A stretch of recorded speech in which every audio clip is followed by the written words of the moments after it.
بسم اللہ الرحمن الرحیم۔ عید کے دن چونکہ قریب ہے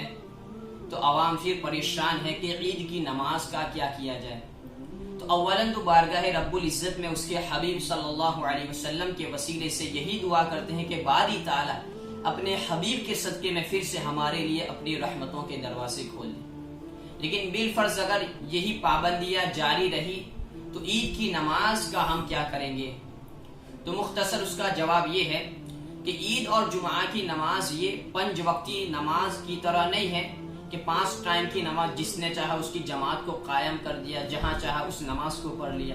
عید اور جمعہ کی نماز کے لیے کچھ ایسے شرائط ہے جو عام طور پر ہمارے گھروں میں پورے نہیں ہوتے ہیں، لہذا عید اور جمعہ کی نماز ہم ہمارے گھروں میں نہیں پڑھ سکتے ہیں، لہذا عید کی نماز بھی ہمیں ہمارے گھروں میں نہیں پڑھنا ہے۔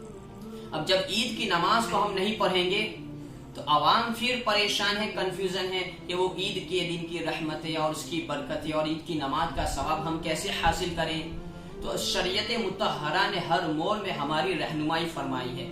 مسجد میں عید کی نماز نہ پڑھنے والوں کے لیے شریعت نے ان کو بھی راستہ دکھایا ہے کہ وہ کیا کریں۔ اس چیز کو سمجھنے کے لیے پہلے ایک حدیث مبارکہ سماعت کریں۔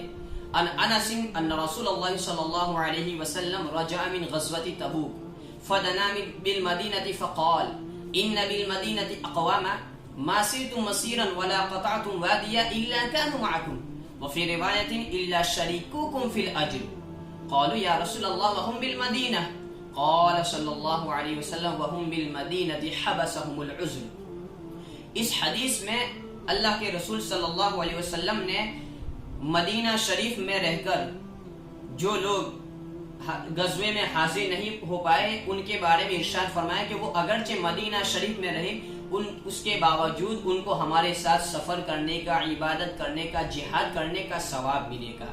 تو اس حدیث سے پتہ چلا، حالانکہ وہ لوگ غزوے میں شامل نہیں تھے، تو اس حدیث کی شرح میں مرقات وغیرہ میں موجود ہے کہ اگر کوئی بندہ سچی نیت رکھتا ہے، اس کے دل میں خلوص ہے اور کسی عذر کی وجہ سے وہ عبادت نہیں کر پاتا ہے، اس کے باوجود اللہ تعالیٰ اس کو اس عبادت کرنے کا ثواب دیتا ہے۔ حالانکہ اس نے عبادت کو چھوڑ دیا ہے عذر کی وجہ سے، پھر بھی اللہ تعالیٰ ثواب دیتا ہے۔ تو ٹھیک اسی طریقے سے عید کی نماز جب مسجدوں میں ہوگی،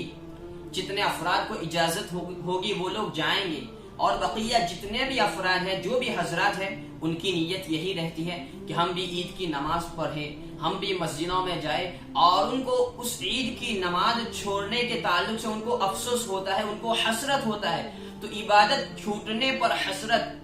اور عبادت کرنے کی سچی نیت ہے، اس لیے اگرچہ عید کی نماز نہیں پڑھیں گے اس کے باوجود اللہ تعالیٰ عید کی نماز کا ثواب دے گا، عید کی رحمتیں ہمیں ملے گی، عید کی برکتیں ہمیں ملے گی، لہٰذا عوام کو پریشان ہونے کی ضرورت نہیں ہے۔ ہاں البتہ عید کے دن ہمارا کیا عمل ہونا چاہیے؟ تو عید کی نماز جس کی چھوٹ جائے، در مختار میں اس کے لیے یہ مسئلہ ہے کہ عید کی نماز کسی کی فاسد ہو جائے، کسی کی چھوٹ جائے، اس کے لیے بہتر یہ ہے کہ وہ 4 رکعت نماز اپنے گھر میں پڑھ لے۔ اور حضور اکرم صلی اللہ علیہ وسلم کا بھی یہ معمول تھا کہ آپ نماز عید کے بعد گھر میں آ کر 4 رکعت پڑھتے تھے۔ اسی طریقے سے جواہر خمسہ میں بھی 4 رکعت نماز کا ذکر کیا گیا ہے کہ عید کی نماز کے بعد بندہ 4 رکعت نماز پڑھے، اور اس میں مخصوص صورتیں ہیں، عوام اس کو نہیں پڑھ سکتے ہیں، وہ صورتیں ایسی ہیں۔ بہرحال 4 رکعت نماز کا ذکر ہمیں ملتا ہے، لہذا عید کی نماز اگرچہ ہم نہیں پڑھ سکے ہیں، لیکن ہمارا یہ فریضہ ہونا چاہیے، جو گھر کا بڑا بھی جو بھی ہو، لیڈر ہو، اس کا یہ فریضہ ہو کہ عید کے دن، عید کی نماز کے ٹائم پر ہم اپنے گھر کے اہل و عیال سبھی بڑے چھوٹے سب کو جمع کر کے ہم کم سے کم آدھا گھنٹہ ذکر و اذکار میں نکال دیں، تلاوت و تسبیح میں نکال دے، نوافل وغیرہ میں نکال دے، تو ہمیں عید کی نماز کا ثواب بھی مل جائے گا، اور اس طریقے سے جمع ہو کر ذکر و اذکار تسبیح و تحلیل وغیرہ کا بھی ہمیں ثواب مل جائے گا۔ اور ہو سکے تو پھر مکاشفت القلوب میں امام غزالی نے جو تسبیح نقل کی ہے سبحان اللہ و بحمدہ، اس تسبیح کو بھی 300 مرتبہ پڑھ کر اس کا ثواب تمام مرحومین کو ایصال کر دے۔ تو اس طریقے سے خلاصہ کلام یہ ہوا کہ عید کی نماز ہم ہمارے گھروں میں نہیں پڑھ سکتے ہیں، گھروں میں نہیں پڑھ سکے تو اب مسجدوں میں نہیں جا سکے تو اس کے باوجود ہمیں کنفیوژن اور خدا کی بارگاہ سے مایوس نہیں ہونا ہے. ہم سچے دل سے جب عید کی نماز کی امید رکھتے ہیں اور ہماری تمنا ہے تو اللہ تعالی ہمیں اس کا ثواب بھی دے دے گا، اور دیگر نوافل جو پڑھیں گے اس کا ثواب بھی ہمیں مل جائے گا. وآخر دعوانا الحمد للہ رب العالمین.